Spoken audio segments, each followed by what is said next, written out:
Hi, sixth graders. Today I'm going to tell you about mic drop exits. And yes, mic stands for microphone. So, what is a mic drop exit? A mic drop exit is the last thought in your essay that ends in a confident, convincing way. This is a bold statement. It gets your reader to believe everything that you're saying.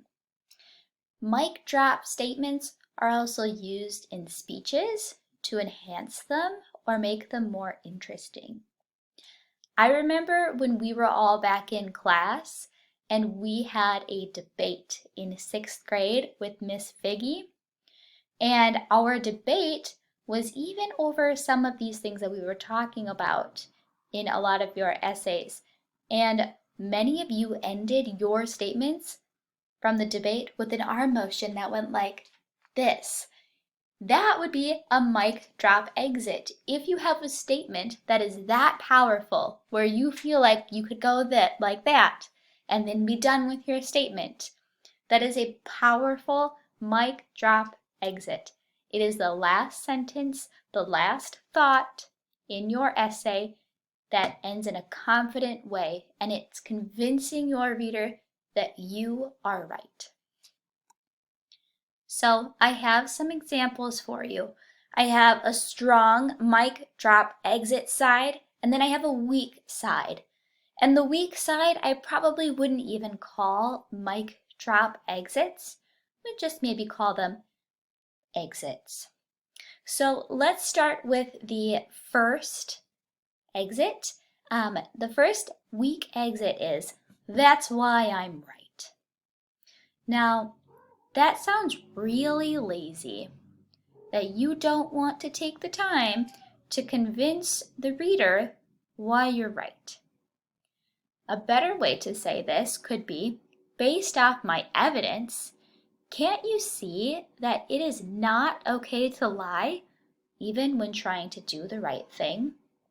Boom! Mic drop. This one sounds so much better than, "That's why I'm right." That's pretty boring. Another example. Not everyone gets over all traumatic events. That one sounds like restating a thesis. You're saying an opinion, but still it's boring. And you have probably said this already in your paper. Now, over on the strong side, the mic drop side, this statement here starts with, "Even Gary Paulson." This statement used the words of the author and it used words from the book to make the statement even stronger.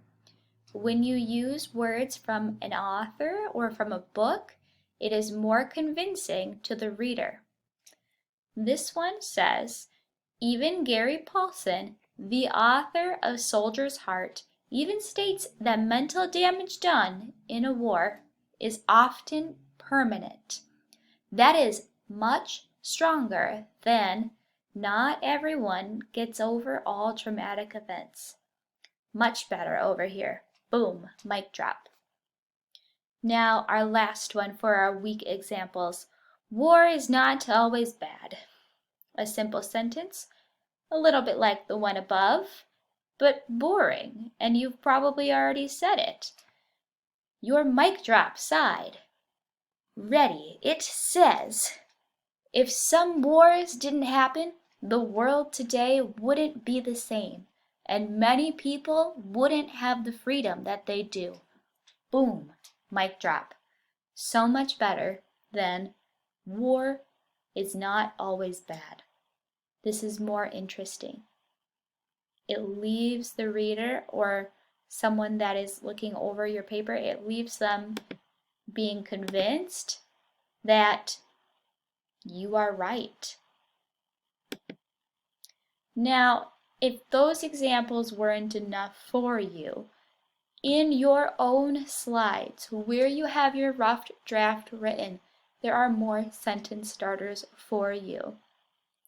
So some of the sentence starters are, if something happens, then something else. And I believe that sentence starter was even used over here. If some wars didn't happen, the world today wouldn't be the same, and many people wouldn't have the freedom that they do. There's that first sentence starter. The second sentence starter, by now it's clear to see that, and then you would put your opinion after that. After all this evidence, wouldn't you agree that? Again, then you would put your opinion. To quote Soldier's Heart, to quote Gary Paulsen. Now those two on the bottom, you would put the words from either Gary Paulsen or from Soldier's Heart to end your paper like that.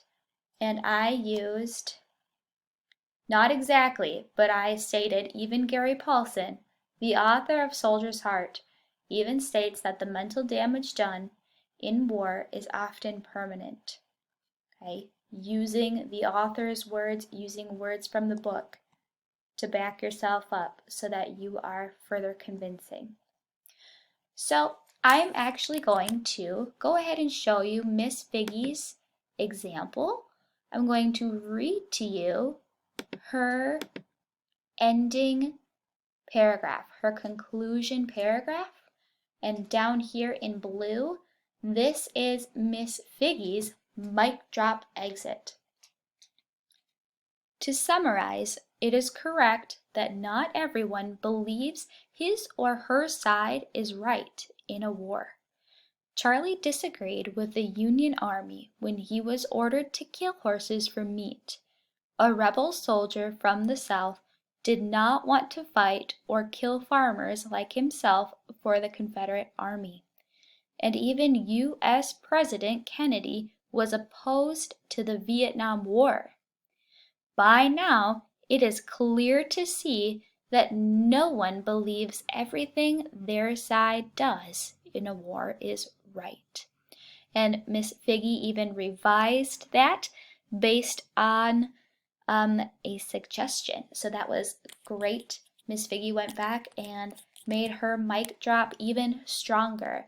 She probably made it stronger so that it felt more like these gifts here. So you want your ending to be as strong as possible. If you don't feel like these gifts, keep trying. Go ahead and give it a shot. You can do it. You have those sentence starters for you in slide 7 if you need.